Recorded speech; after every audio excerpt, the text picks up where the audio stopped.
Okay, let's get this latest show on the road. It's time for the playing music for the Midnight Skeptic. Here we go.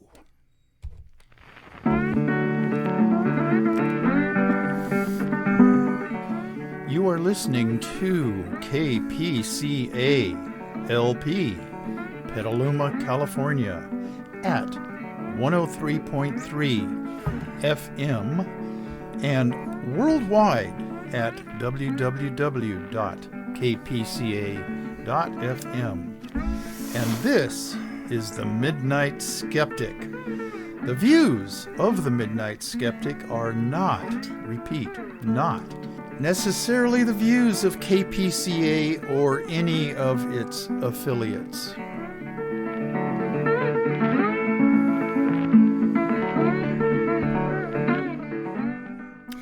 Okay, this is the Midnight Skeptic show number 112. It'll be broadcast this Sunday on kpca.fm, 103.3 FM locally and also worldwide, just kpca.fm. Listeners worldwide will get it. And then also I'm going to download this onto YouTube as soon as I get done recording all this stuff. Okay, and today is Wednesday, March 15th of this year. Oh, it's so good to be woke. It's good to be woke in the morning. Imagine waking up woke from your nice warm bed, not angry, not hating any group of people, wanting everyone to just live their lives according to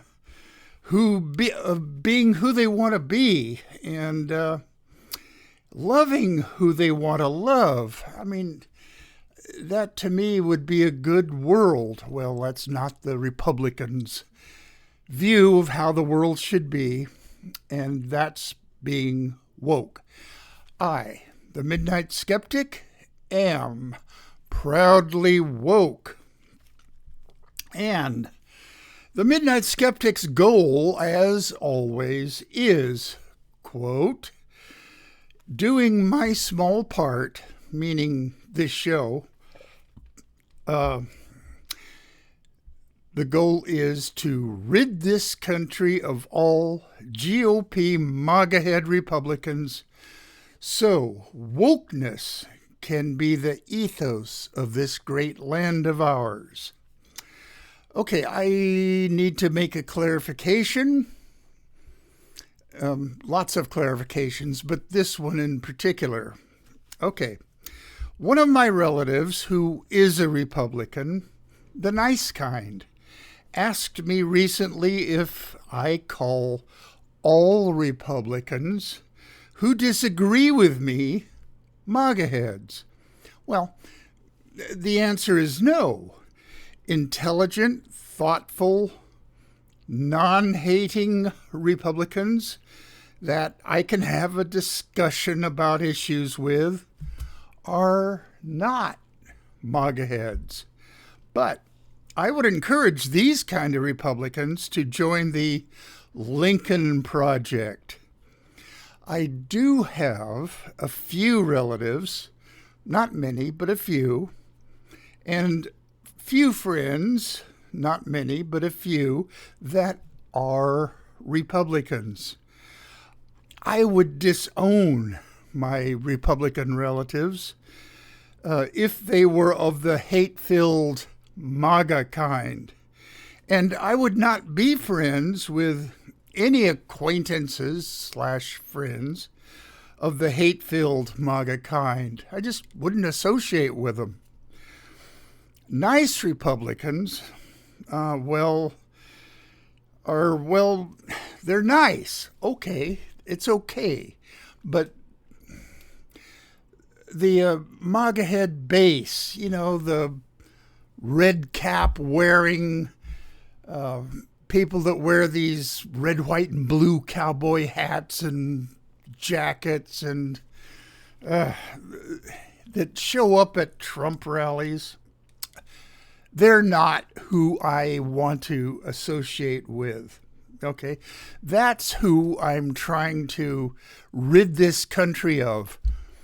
In addition to MAGA head Republicans that have infected this country. Unfortunately, most Republican politicians are MAGA heads, as are the base. Okay.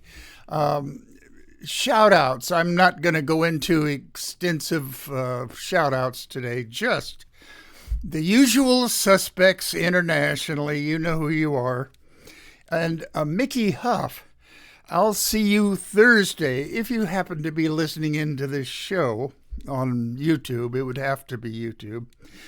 See you Thursday at the Sebastiani Theater in Sonoma at 3 p.m. And I'm encouraging all my listeners and YouTube watchers to go there. Sonoma, the city of Sonoma, Sebastiani Theater, 3 o'clock for the 10-year anniversary of Project Censored, the movie at the Sebastiani Theater. And also, this is a double feature. The premiere of the new movie, United States of Distraction, Fighting the Fake News. Okay. Quickie shout out. John Crowley at the Aquas Cafe and Tom Gaffey at the Phoenix Theater here in Petaluma. Plus, all the usual suspects all across this country. And you know who you are. All right, this show will be a little bit different. It's kind of an autobiographical show. How my upbringing was kind of a window into the United States in the 1950s and 1960s. On my Facebook page, where I put up a picture of myself in the KPCA studios and then a blurb about what the show's going to be, I entitled this show, Raised by Racists. Okay? And I'm not going to name any names of my relatives, just, who they were to me. Mainly my grandparents, who raised me until I was about 7 years old, until my mom remarried. And then my mom and dad and a couple of uncles. Okay? It's about them and what I remember them saying and doing from the point of view of a little kid. I was, when I was born in 1943, and I was a war baby. And certainly I don't remember everything that happened to me or everything that I heard, but certain things have stuck with me over the years, and I don't want to say that they negatively affected me because, I'm not bitter. I think that I'm a pretty happy guy almost always. I like to laugh. Okay, anyway, let's get going on this. Okay, the Midnight Skeptic. Me, Dave Murphy. Okay, that's my real name. The Midnight Skeptic is my alter ego, stage name, radio name, YouTube name, whatever. Okay, I began life as a war baby. Not the Spanish-American War, but World War II. This is just for context. My mom had just finished her sophomore year at College of the Pacific in the bucolic town of Stockton, California, over in the Central Valley of this state, California. My mom and my aunt, who's a couple of years younger than her, and my aunt at that time was going to Stockton High School. We're living with my grandparents. I call them Nana and Granddaddy. And it was a middle-class, small brick house in Stockton over near Yosemite Park. Residents of Stockton will know where that is. I don't need to explain it. And my grandfather was the Stockton station agent for the Atchison, Topeka, and the Santa Fe Railroad. At the end of the summer vacation, 1942, Mom eloped with a young Army Air Corps sergeant. Now, we didn't have an Air Force at that time. The airplanes that we did fly for the war and for the military, it was called the Army Air Corps. And Stockton Field was an Air Force base during World War II. Today, Stockton is a mid-sized, I guess you could say, international airport because it has big airlines flying into it. Okay. But at that time, it was Stockton Field. And co-eds at the College of Pacific, now it's University of Pacific. Well, the co-eds like to go out and party and have a good time. And my mom met this Army Air Corps sergeant who was a good dancer. And they fell in love. I have no idea how it happened, who did what to who. I don't know any of that. But they eloped to Reno, Nevada.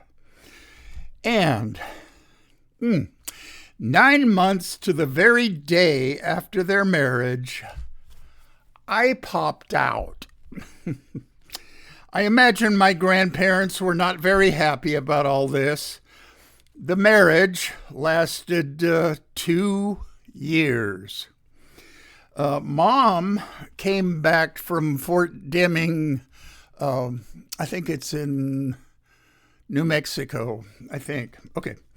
Mom came back to live in Nan and Granddaddy's house. She went to work at AT&T, American Telephone and Telegraph, part of the Bell system, which was lovingly called Ma Bell by the workers there. It's funny that, there's only one telephone company in the country, the Bell system. Okay, now we have all sorts of phone companies, but back then there was just one. If you wanted a telephone in your house, you called AT&T. Okay, I'm off my notes again. Mom was the beautiful princess in the office. I don't know exactly what her job was there, but any guy who dated her realized that yours truly, was the curse that went along with her, a little kid. Okay? You wanted her, I went with her. And Granddaddy, a couple of years go by, and I'm 4 or 5 maybe. Granddaddy would occasionally take me down with him to the Santa Fe passenger station where he worked. When the passenger trains would roll in, which was quite exciting for me as a little kid, the train crew, the engineers and conductors were all white guys. I was too young and clueless to make much of this, but I remember. And the porters and the baggage handlers were all black.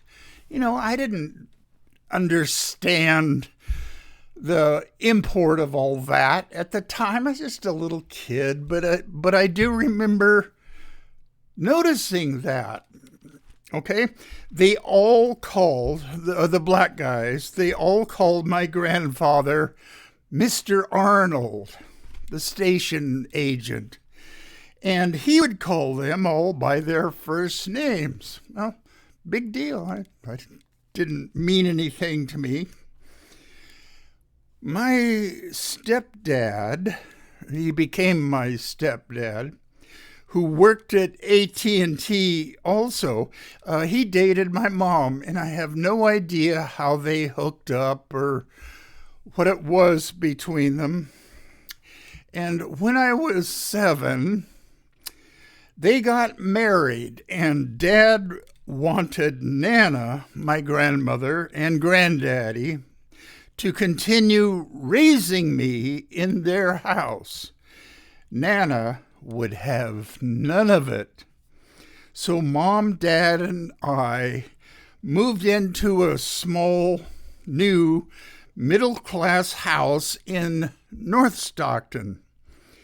Returning GIs, soldiers from World War II, and their new families were the primary buyers in this new subdivision in the north of Stockton, north of College of the Pacific and I think it's the Calaveras River. Mom assumed her role as a homemaker, and she quit AT&T to be a homemaker, a wife, okay, a dutiful wife and mother, okay, and I started 2nd grade at a new suburban grammar school, Lincoln School in North Stockton. It's still there. In fact, one of my cousins taught there until she retired. Okay. Flip to a new page, which is entitled Early 1950s Continued. We got our first television, I think. I don't remember exact dates now, but I think it was about 1951 or 1952. The shows I remember, Howdy Doody Time. It's howdy doody time. It's howdy doody time. Okay, that was one of them. Smilin' Ed's Gang with Midnight the Cat, Squeaky the Mouse, and Froggy the Gremlin. Hiya, kids! Hiya! Hiya! And then the audience of kids would say, "Hi, Froggy!" Okay, that was Smilin' Ed's Gang, Saturday morning. My grandparents, Nan and Granddaddy, would come over occasionally to watch TV in the evening with us. Okay, this is a background for Nana and Granddaddy. Nana was raised in a middle-class society in Texas, in a town near Dallas, and her parents, my great-grandparents, were fairly well off, upper middle class, you might say, and they sent her and her younger sister to college in Tennessee. I think it was Tennessee State Normal College. Okay, really what it was a finishing school for young women. And Granddaddy was from Alabama. He was one generation removed from Reconstruction. And I have in my possession his grandfather's army pistol. He was killed in the Civil War fighting for the Tennessee State Volunteers, a Confederate group. Okay? I don't know. And Granddaddy came from a somewhat lower class Alabama stock. I mean, the South was devastated by the Civil War, and nobody was upper class anymore, if they even had a house to go back to. Okay. I don't know how he and Nana got hooked up, but he was a career railroader from way back for the Atchison, Topeka, and the Santa Fe. Okay. And that was his lifelong occupation, and he rose up through the ranks to eventually become station agent there in Stockton. Okay, back to television. In the evenings with my parents and Nana and Granddaddy, I remember watching the Ed Sullivan Show with my parents and grandparents one evening, and I don't remember the year, but I remember Nana saying once, and I'm going to attempt here to kind of imitate her. And throughout this show, there's going to be cringe-worthy things that I'm going to be saying, but they are accurate, and I remember for sure this being said and the other things that I'll say. And I can be accused of cherry picking, which is true, but it's the memories of a little kid, 8 or 9 or 10 years old. Okay.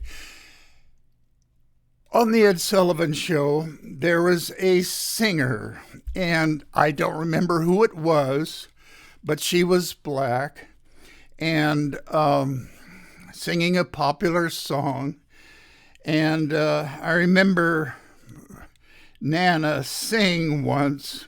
Okay, here we go. Why, she's a Negra. I didn't know what that meant or why she sounded upset about that. I don't know. I don't remember the black female singer, but on his show, Ed Sullivan would always give female singers of any race a hug on stage and sometimes a little peck on the cheek. The switchboard at Southern CBS TV stations would always light up in outrage when Ed Sullivan did this, okay? And I didn't know it then, but I've subsequently read about the struggles of American television with even having blacks on a show for broadcast in the South. It was an ordeal. It was something that television executives had to take into account. And, okay, I was about 8 or 9 in the back seat of my grandparents' car. We were riding through South Stockton in the afternoon one weekend, and there was a swimming pool down there in South Stockton in a city park where a whole bunch of black little kids were playing.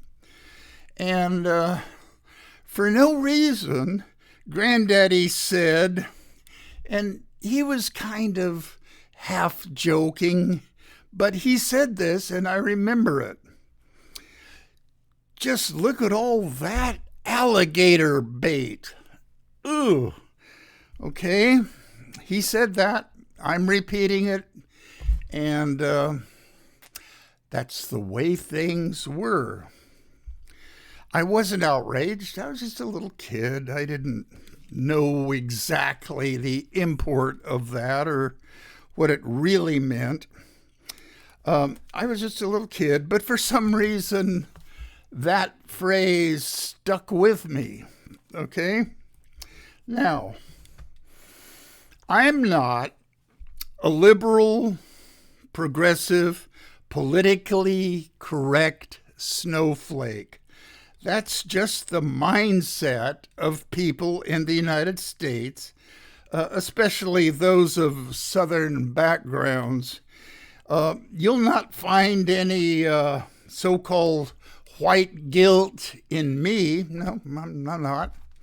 I recognize and know that that's just the way things were back then. Okay? Not me. I'm not guilty about anything. I am who I am. This is my background. You're welcome to it. By today's standards, that was cringeworthy. Of course it was, but I'm not guilty about it. Okay. Granddaddy also had worked his way up to 33rd degree Freemason. The import of this is lost on me. I don't know anything about the Freemasons, really. I was in Demolay for 1 year. I'm not a organizational joining type guy. But anyway, it was a big deal to him. The Freemasons were sort of his alternative family. Okay, another page. American Telephone and Telegraph, or Ma Bell, transferred my dad up to an office in Sonora, California. Our new, bigger house that was under construction in more northerly Stockton, a newer subdivision, a little bit bigger house. It was almost finished, but not quite. It had to be sold. A black couple called.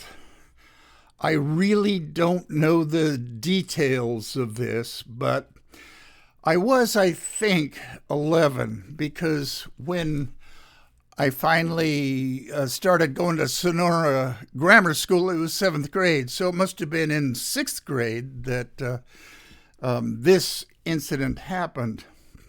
Okay, 11 years old. The husband of this black couple that called us wanting to buy our house, he had just gotten a faculty position at College of the Pacific.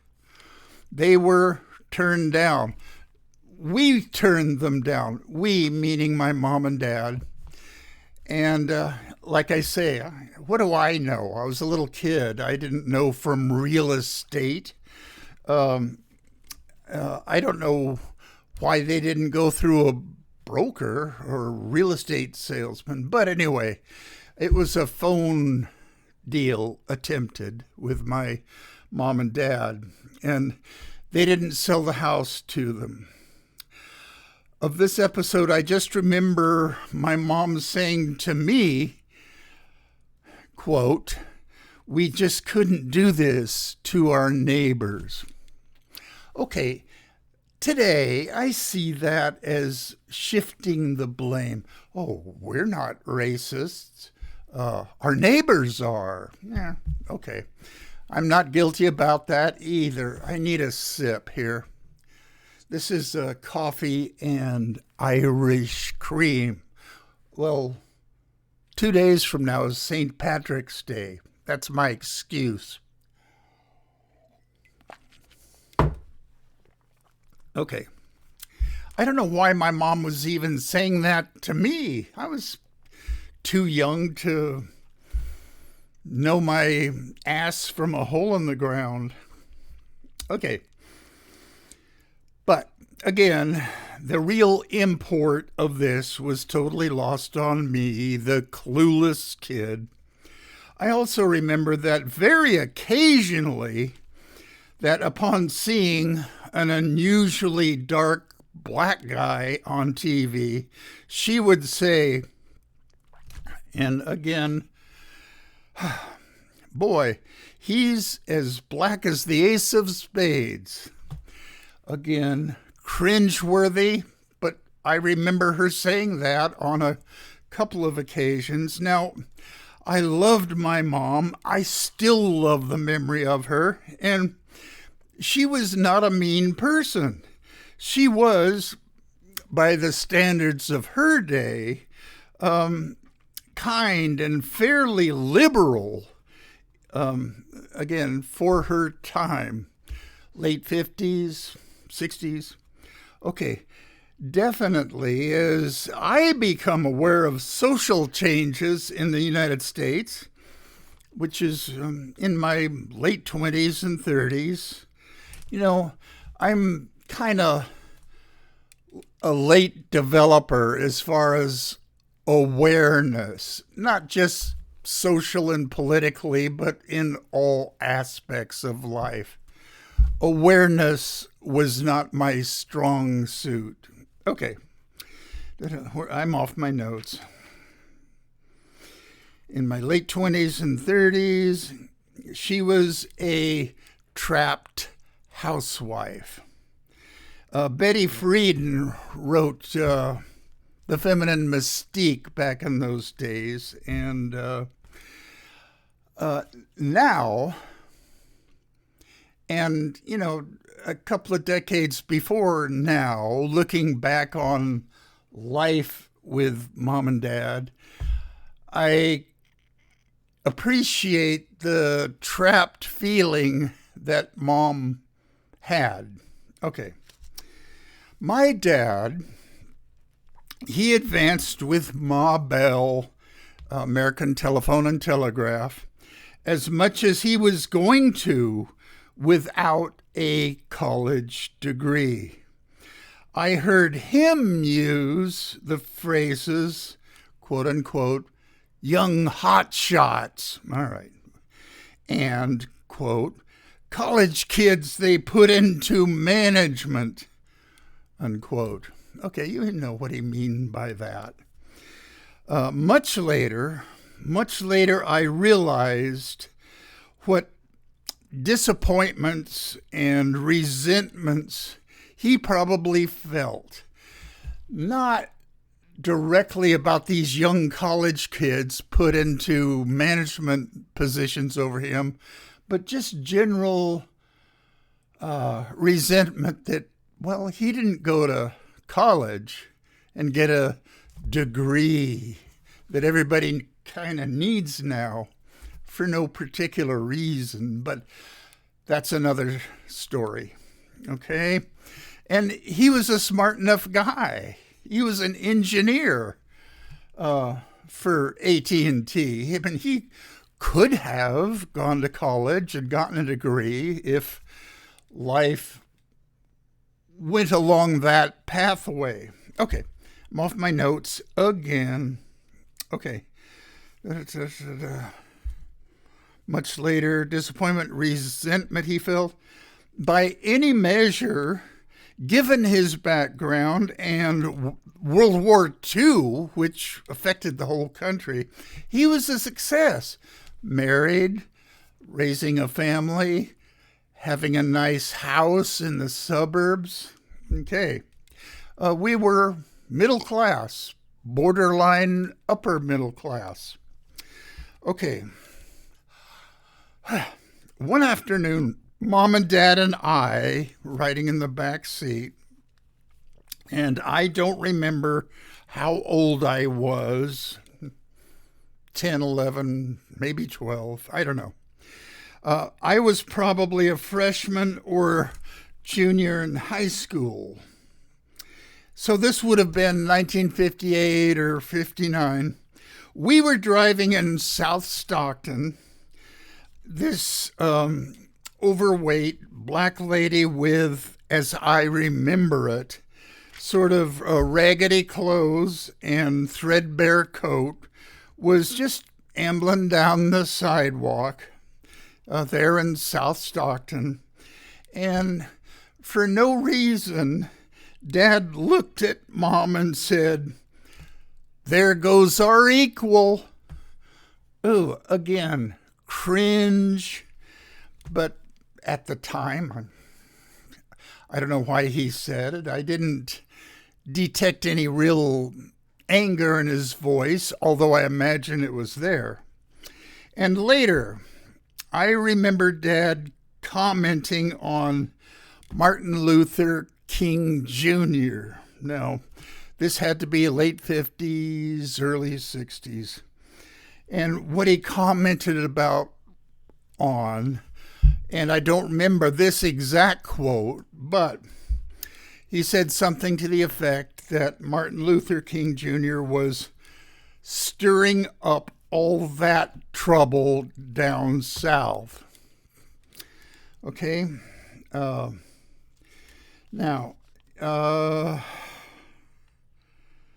in 1967, now we're cutting ahead a few years. I was out of the Navy, and I guess, well, when I got out of the Navy, I worked briefly for the Southern Pacific Railroad. I'm a railroad guy myself, but I decided that, geez, I've got to go back to college and get a degree. So I went to Stockton to San Joaquin Delta Junior College just to make up some units that I blew going to UC right out of high school. I shouldn't have done that. Okay, so that's a whole nother story. But yeah, I was back in Stockton, and University of the Pacific by this time was playing UCLA in the first round of the NCAA basketball tournament. Okay, and so I looked this up, and it was 1967. University of Pacific had a pretty good basketball team at that time, but UCLA had Lou Alcindor, Kareem Abdul-Jabbar is what he later changed his name to. Anyway, and I remember, and we were sitting around the living room watching my aunt and uncle's TV, and he didn't shout this or say it particularly loudly, but he, and it wasn't a mutter under his breath either. He said this, and we all heard it, calling Lou Alcindor that black freak. Okay? He was referring to Lou Alcindor.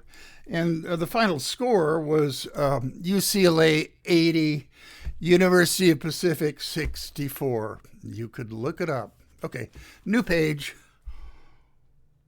Okay. My aunt's husband, my uncle, who I have very fond memories of due to his weird humor and his joking and his artistic abilities, was a telephone installer and a lineman for American Telephone and Telegraph. We were all sort of a Ma Bell family. My aunt, my mom's younger teacher,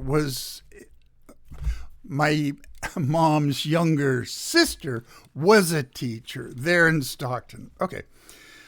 He kept the whole family in laughing. This is my uncle, who I loved dearly, was a complete homophobic. He would make disparaging comments about any guy who displayed the least bit of feminine traits or dressed somewhat colorful garb. And my dad's younger brother, he was also with AT&T, and his wife and son and daughter moved into a house in suburban North Stockton. And we would visit them quite frequently. We were living in Sonora at this time.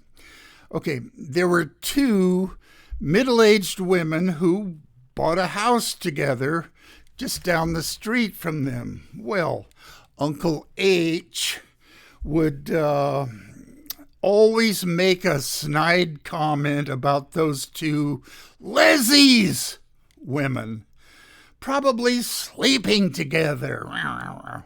It made him sick. I heard him use the black as the ace of spades comment also. That's the way things were back in those days. Okay. Okay. Am I cherry picking events and sayings from my past? Of course I am. But I don't remember everything like I can play back the videotape of my whole childhood. There's just these odds and ends that I remember. And they were not all bad. Not even most of them were bad. But these events and sayings, for some reason, just stuck with me. And I didn't connect the dots. I didn't make some grand sociological observation about life in the United States in the 50s and 60s. I accept it now that that's just the way things were. I'm glad they're changing. Okay. I'm off my notes yet again. Okay. But as a pretty much clueless kid, only some of the past stuck in my mind. There were lots of good, loving events that happened to me growing up. I had pretty much a nice, decent family upbringing for the 50s, 60s, and 70s. You know, by the time the 70s rolled around, I was off working and attempting to find myself and taking other college classes. That's what the U.S. was like then. I'm glad it's changing for the better, despite MAGA heads. It's changing in increments. There's all sorts of liberal, progressive / socialist groups that want the country to change faster. And yeah, that would be good, but it's not going to. If it changes for the better in increments, that's good. Okay, and the Midnight Skeptic, me, again, I'm doing my very, very small part to help through this broadcast, help to rid this country of GOP, MAGA-head Republican politicians and their stupid base, their Trump-worshipping stupid base. Okay? Again, let me reiterate. MAGA heads, I don't have any relatives, even though they're the Republicans, that are MAGA heads. I don't have any friends that are Republicans that are also MAGA heads. They would not be my friends if they really were. Okay? Okay, where am I? I'm off my notes. As a private tutor, okay, when my wife and I moved to Petaluma from San Francisco, my wife started helping some of the neighborhood kids with their reading and arithmetic. And I got involved. I won't go into that whole story, but I got involved in the late 1980s, early 90s. And so I've been privately tutoring since then till now. Yesterday I had a student, and my wife passed away in 2013. So I liked doing the tutoring, so I kept the business alive. I say laughingly because it's a sole proprietorship, and it's just me. And I don't go chasing business. They call me up if the parents, if one of their kids needs some math tutoring. Okay, another story. We came from San Francisco. Okay, as a private tutor here in Petaluma, mainly high school and middle school, and mostly from 1989 to now, I've seen the coming out, so to speak, of the LGBTQ community. I remember the puppy episode of The Ellen Show, where she came out as lesbian. I remember when we were still living in San Francisco, even before I married her, the Gay Freedom Day parades that were growing in popularity in San Francisco. And they call them the Pride Parade now. And it was growing in attendance, and unfortunately it's become quite corporatized.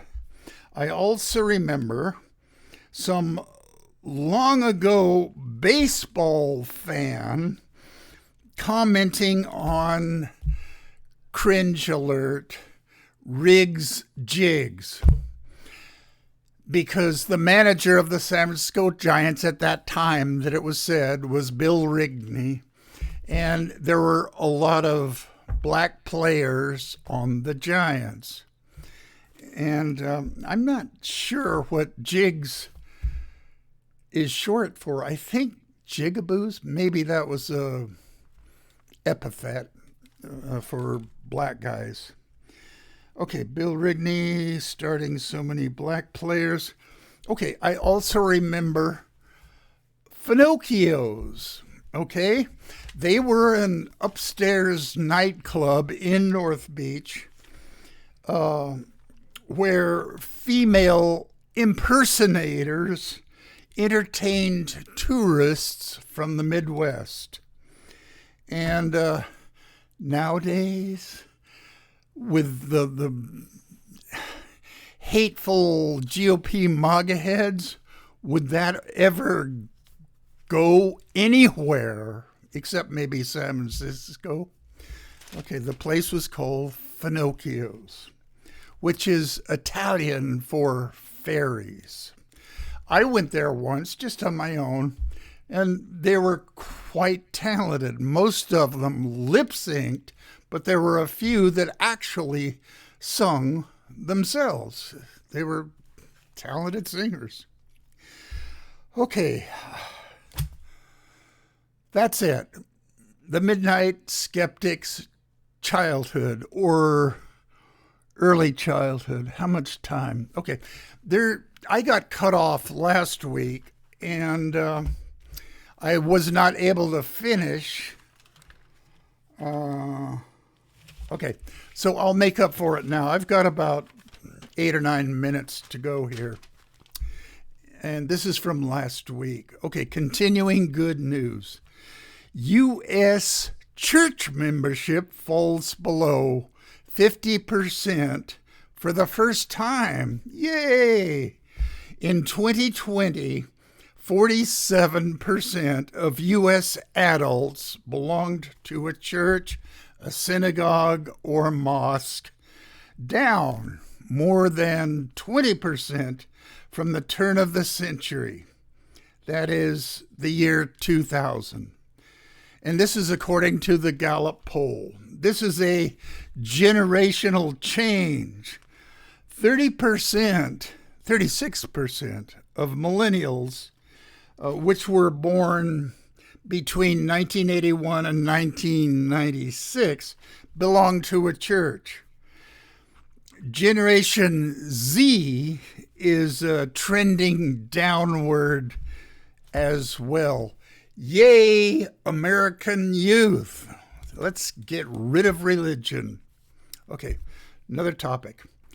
At the CPAC conference, that MAGA head gathering of hate, the most frequently used word was woke. Now, I got to remind you, I, the Midnight Skeptic, am proudly woke. Okay, but no GOP MAGA head Republican can define it. It's just a catch-all term for everything that hateful MAGA heads dislike. It's become a word salad grievance term for everything MAGAs don't like. The Moms for Liberty, which is a hate group, their ex-director, Marie Rogerson, capital Rogerson, said, okay, and this is a quote from her, "It's anything that's anti-American, anti-common sense, anti-reality, in the sense of education, what education was meant to be." Okay, I wrote in my notes here, riff, R-I-F-F, meaning I should just talk off the top of my head about it, but I can't. Okay, I'm running out of time. Okay, New Zealand, bad news. Chris Hipkins, he's the former Minister of Education there in New Zealand. He's now the Prime Minister since Jacinda Ardern's stepped down. She was a great leader for New Zealand, but I think she's suffered a bit of burnout.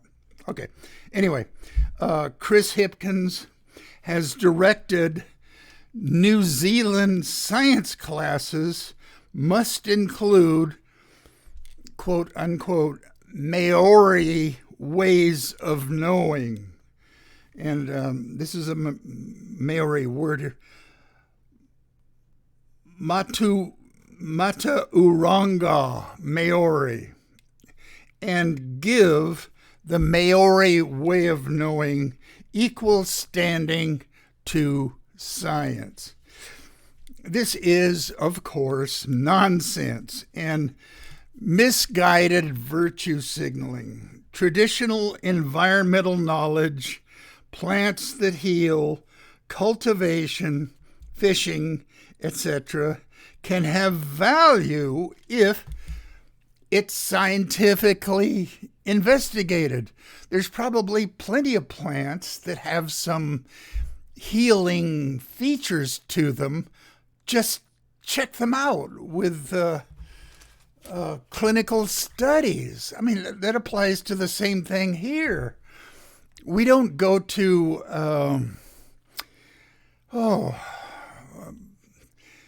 Indian tribal plant knowledge and just willy-nilly start eating these things to heal headaches or heart attacks or anything. They might work, but check them out scientifically. Okay, Chris Hipkins, are you listening? All right. More bad news from Ron DeFascist's Florida. If you blog in Florida about the governor, DeFascist, or any GOP MAGA head, you may have to register with the state of Florida.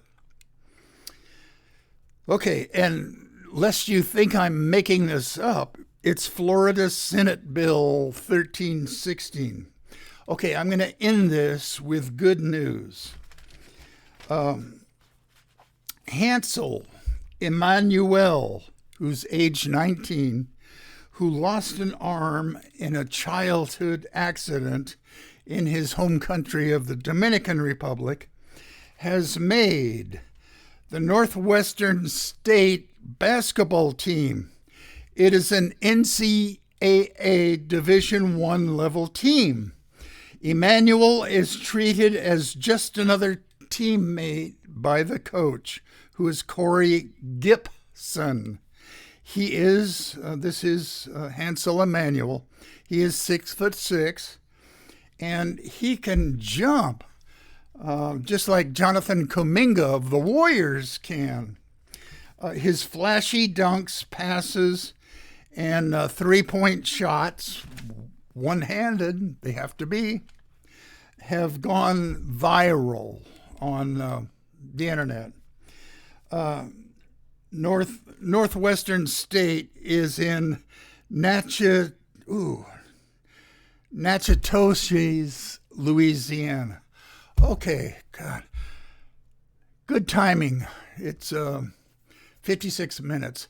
Enough time for my play out music.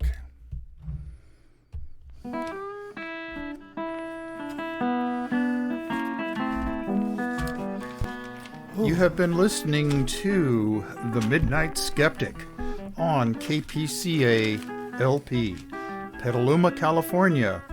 And we're at 103.3 on the FM dial and worldwide at www.kpca.fm. Support community radio at patreon.com/Petaluma Community Access. And remember, think critically, think logically, but live joyously, and most importantly, pet your cats.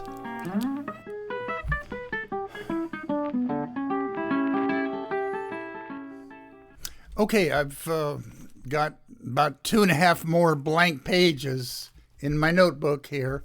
That's enough for next week's show. And then I have to buy a new notebook. All right. And I'll be recording next week's show sometime around the 1st of Ramadan, the 22nd or 23rd, for broadcast on the 26th, which is Sunday, at the usual time, 9 p.m., kpca.fm. And then YouTube, as soon as I can do it. This show will be up on YouTube today, probably tonight, okay? So until next week, this is the Midnight Skeptic, and I'll be back to a regular type of show for next week. Remember, pet your cats. All right?